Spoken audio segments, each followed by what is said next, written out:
This is my peaks and it's pretty good.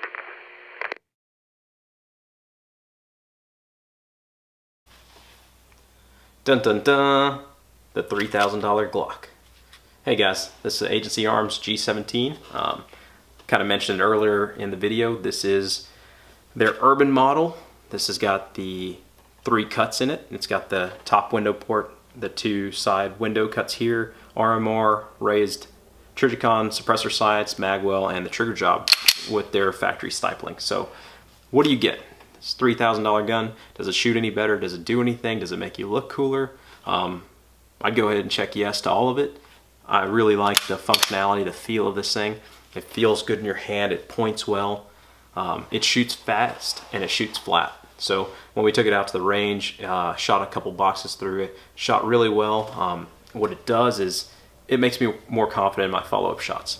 I've got this gas pedal here, which is kind of a relief cut, allows your thumb to be placed there, and it allows me to mitigate recoil. So granted, this is a 9mm caliber gun. It's not going to have a terrible amount of recoil, but when you're wanting to have consistent follow-up shots and be able to drive the nose of that firearm back down, this gas pedal allows you to place your thumb there and give it just enough pressure to keep it nose down.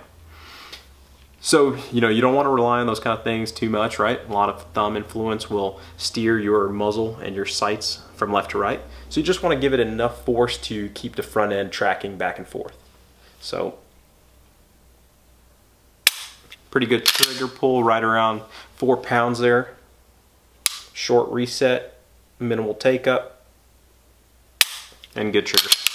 So you've got essentially a duty gun, 4-pound trigger pull, user features that enhance your basically, you know, that enhance the functionality of this gun. It's got a magwell, allows for quick mag reloads, extended mag release, extended thumb slide stop release.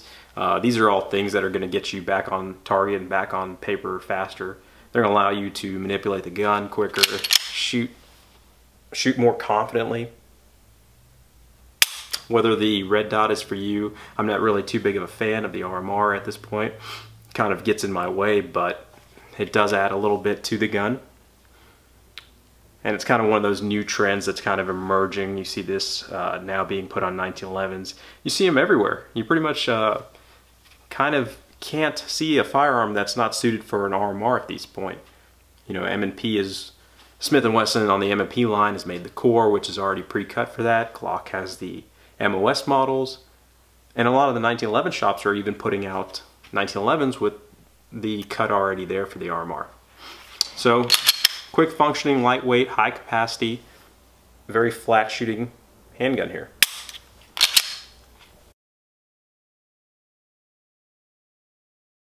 Purchased this gun or had it built, I basically wanted to get the nicest 1911 that I could imagine. What I would probably say is something that I would hand down to my kids or something that I'd be proud to show people, and this is essentially it. This is everything that I dream a 1911 should be. It's got the classic feel of a 1911. Feels really good in your hand. It's got the weight. Shoots a high velocity, hard hitting caliber in 10mm. It's got a great trigger pull. This is probably right around 3 1/4. Breaks like glass.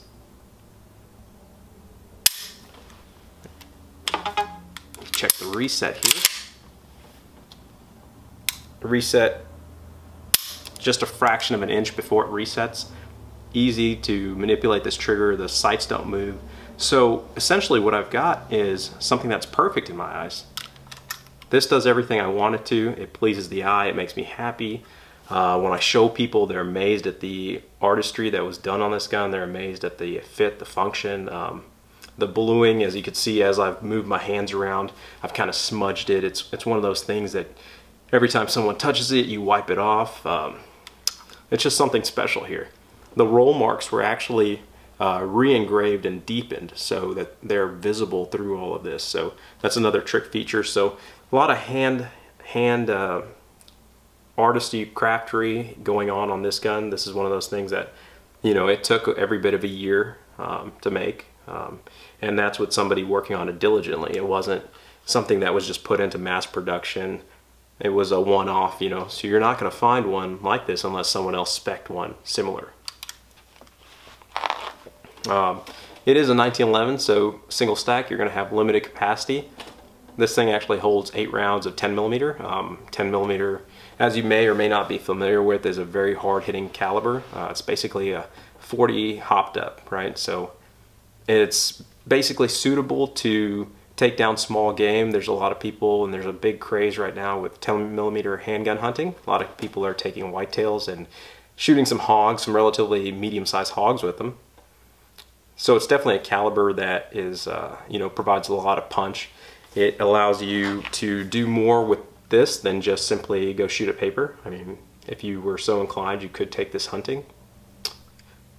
Not something that I'm going to do with this gun, but for the caliber, you could always buy like a Glock Model 20, which is a 10 millimeter and would allow you to, you know, hunt essentially. So there you go, folks. That's my $3,000 1911 there. Pretty much perfect in every way that I can imagine. Alright guys, so we went ahead and took a look at 2 different handguns, both of them right around the same price point, which is a pretty high price point. You know, you could make your mortgage payment pretty much, that's about a month's worth of salary right there, right? So you may be asking yourself, did spending that much money bring any value to you as a handgun owner or as a firearms purchaser? Well, that's going to be one of those questions that you kind of have to answer for yourself. To me personally, I like enjoying craftsmanship. I appreciate seeing the hard work of artisans, and I appreciate seeing it in metal and in plastics. So for me, both of these were big purchases to swallow, but I had to have one. You know, I had to have each. They're each unicorns in their own sense, right? So you've got the Glock, which is known for its durability. It's known for you know, just being reliable, being functional. You can put this in a holster. You can carry it around with you day to day. You're not really worried about marring the finish. It has a high mag capacity. It is functional in every way, shape, and form. And then you've got something more like dessert. You've got something that is functionally well. It works well. It's aesthetically pleasing, though it doesn't have the same round capacity as the Glock, the more utilitarian gun.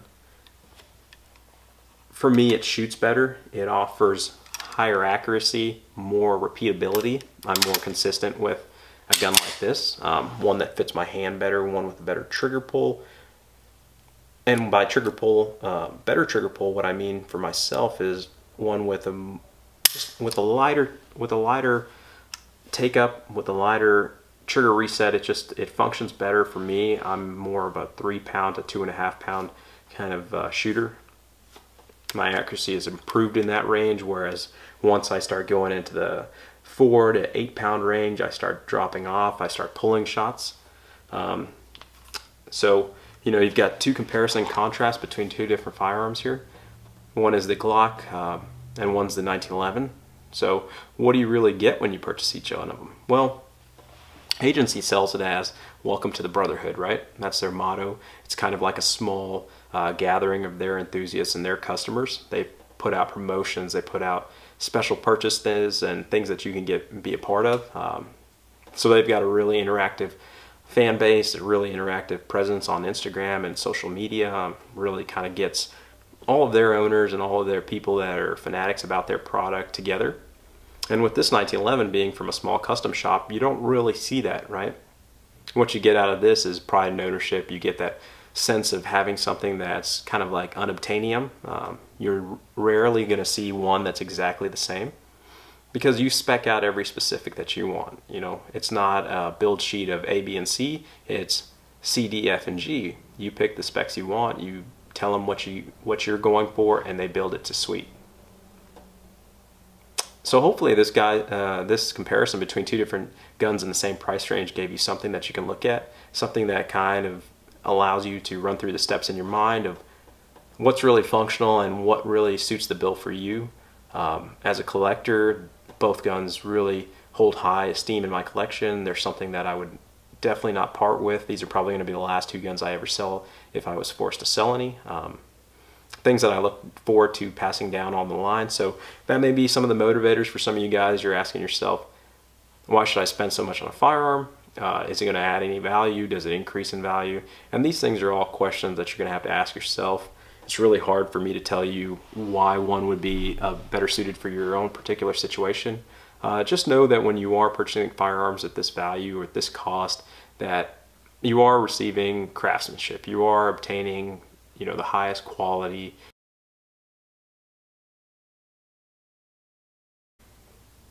Alright guys, so that's a quick comparison between the two guns. One being a Glock 17 from Agency Arms, the other one being a highly customized 1911 single stack from Miller Customs. So they're both a little bit different. They're both things that I value for their artistry, for their craftsmanship, for their reliability, their accuracy, just all those tangibles that as a gun owner you're really concerned about. So if you got any questions or comments about either one of them, if you want to know more about one or the other, if you just want to see a review about one versus the other or anything like that, feel free to leave us some comments, suggestions, shoot us an email, anything like that. Subscribe to the channel if you get a chance and give us your feedback. Like always, this is Roby from Dot Not Feather. Hope you guys have a great weekend. Thank you. This is good.